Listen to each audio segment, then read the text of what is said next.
front of a half-lit tree. Not when Aunt Lori texted. She's not doing well. Maybe just a text. I let the message sit unread, then archived it. Some stories don't need responses. I spent New Year's alone. By choice. Cooked soup. Opened wine I didn't have to share. Sat on the floor with a blanket draped over my shoulders and watched the countdown on mute. At midnight, the neighborhood burst with fireworks. I didn't go outside. I just sat there, legs crossed, hands still, breathing through the noise. It didn't rattle me, not this time. 2 days later, I walked to the bookstore on the corner, bought a planner, the plain kind. No quotes, no fancy cover, just empty pages. Space. On the first page, I wrote one thing. You don't owe explanations to those who ignored your questions. That became my rule. The next morning, I cleared out the kitchen drawer, the one where I kept their bills. Old receipts, grocery lists, scribbled notes with reminders like don't forget her snacks and wine for dad, not the cheap stuff.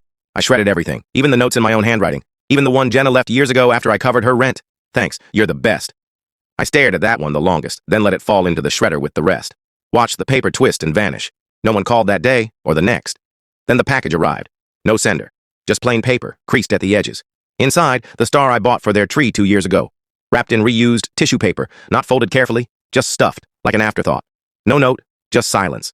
I held it for a moment, turned it over, set it down. Not out of nostalgia, out of choice. I placed it in a drawer, the one with old manuals, receipts, things I didn't need but wasn't ready to discard. Not because I wanted to keep it, because I didn't want to carry it anymore. That was the difference now.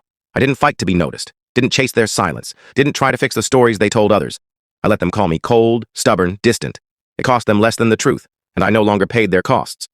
That week I bought a small tree for myself. Out of season. Plastic. No lights. Just something green in the corner. Something that didn't demand anything. I made soup again. Same recipe. More herbs. Ate it with bread I didn't burn this time. I slept early, woke up to daylight, checked the mirror, and didn't see someone holding it together. Just someone standing. Still, I didn't wish for reconciliation. Didn't wish at all. But I whispered thank you. Not to them, to the moment. To the quiet. To the self I kept losing every year in paper bags and forgotten rides and grocery receipts. She's not lost anymore. Went through the folder we used for family holidays. Deleted every picture I'd uploaded. Hundreds of images, labeled, organized, edited, gone. Not to hurt, to reclaim. The next day, Mom messaged, the lights aren't working. Is the system down? I didn't reply. Then another. The gate won't open. Did something reset? Still nothing. Then Dad.